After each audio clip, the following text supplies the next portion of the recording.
Kalau yang biasa dengar dan mengikuti soal politik tempatan ni, saudara-saudari juga ingat, Tan Sri Peter Sondah ini juga ialah orang yang Najib libatkan guna duit Felda dulu untuk beli ladang dia di Indonesia pada harga yang cukup tinggi. Dan itu sebahagian besarnya menyebabkan FGV, Felda, bermasalah hingga ke hari. Felda pun dia bagi, duit bank pembangunan pun dia bagi. Siapa Peter Sondah?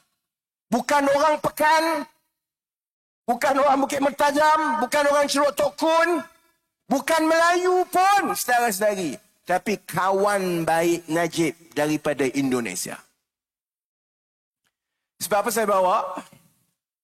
Sebab saudara-saudari bayangkan, 1,500 juta ni, kalau kita bagi 100,000 ringgit pinjaman, kita bagi geran. Katakanlah, okeylah.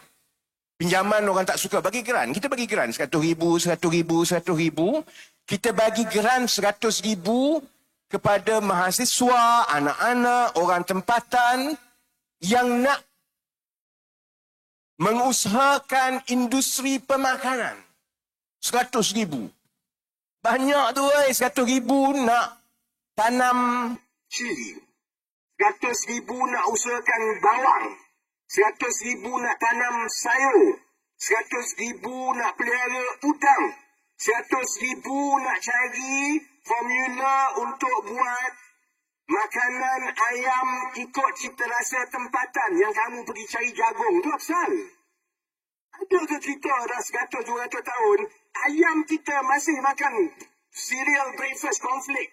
Masalah makan cornflakes lah ayam. Ayam Melayu, makan style Melayu lah. Kita sampai sekarang masih lagi makan dedak tu, dedak pijirin. Macam masalah makan cornflakes. Sampai sekarang tak boleh. Tak ada ke? Tak boleh buat ke? Bayangkan kalau kita bagi 100,000, 100,000, 100,000, kita boleh bagi kepada 15,000 orang tau. Untuk tanam pokok, pelihara ayam, cari dedak, usahakan sayur. Kalau kita buat yang itu, tak adalah kita ada masalah ayam bermasalah, telur bermasalah. Harga sayur naik mendadak.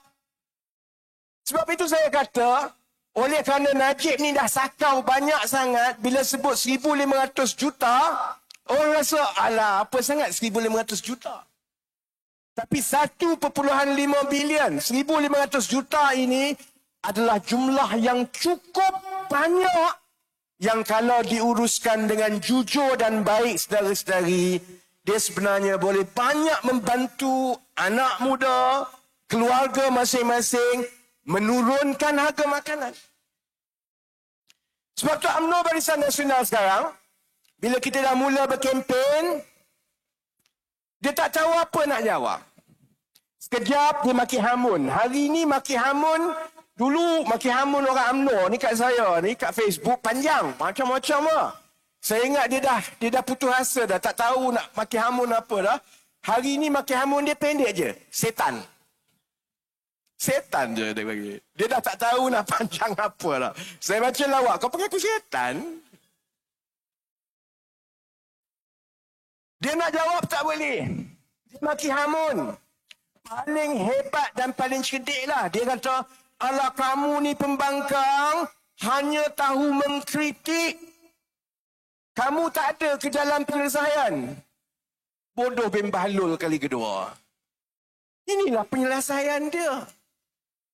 Kalau kita mentadbir kerajaan dengan baik, cara kita ialah dengan wang yang sedikit yang kerajaan ada sekarang ni, janganlah kamu pergi buat projek-projek besar. Sebab projek besar itu ada jerung pertama makan, jerung kedua makan, jerung ketiga makan, jerung keempat makan. Akhirnya yang sampai jadi projek itu ikan keli je. Ke atas sudah jerung makan semua dah. Jadi kalau kamu peruntukkan 1,500 juta, nilai projek akhir yang sampai kepada rakyat tu, Besar kemungkinan 500 juta je, 1,000 dia dah kahwin dah. Sebab itu bagi tumpuan untuk memberdayakan, memperkasakan, mengupayakan, membina kemampuan orang-orang biasa macam saudara-saudari, adik kakak yang ada kat luar. Jangan bagi banyak. Bagi banyak nanti dia beli kereta baru pula kata. Ada dengan sistem, ada dengan pemantauan. Kalau bagi kepada 15,000 orang yang kita semak, kita uji, kita latih, paling kurang saudara-saudari, 50% daripada penerima-penerima itu akan berjaya menghasilkan sesuatu yang baik untuk masyarakat, saudara-saudari.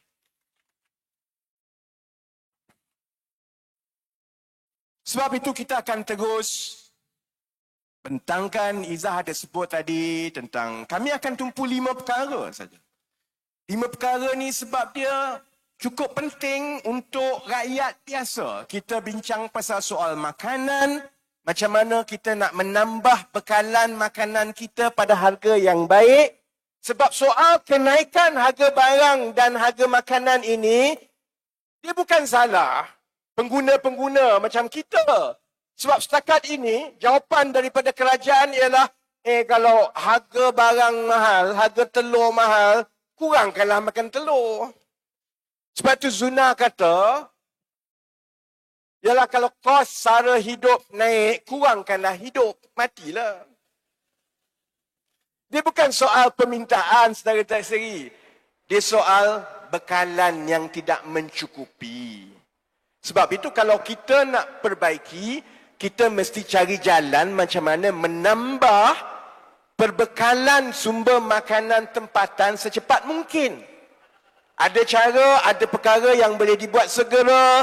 Contohnya, kita memperuntukkan supaya kita mula membina stok penimbal. Bila ada kekurangan bekalan makanan dalam pasaran, kita lepaskan stok penimbal, dia akan kurangkan harga. Ada jalan yang jangka masa pertengahan. Contohnya kita mula bina dan latih anak-anak muda, syarikat-syarikat kecil untuk mereka mula menjadi petani moden yang menggunakan teknologi. Supaya kalau tanah tak cukup di Pulau Pinang, nanti orang Penang kata, "Alah Rafizi cakap sembang lah, aku nak tanam kat mana? Kat Penang. Tak ada tanah."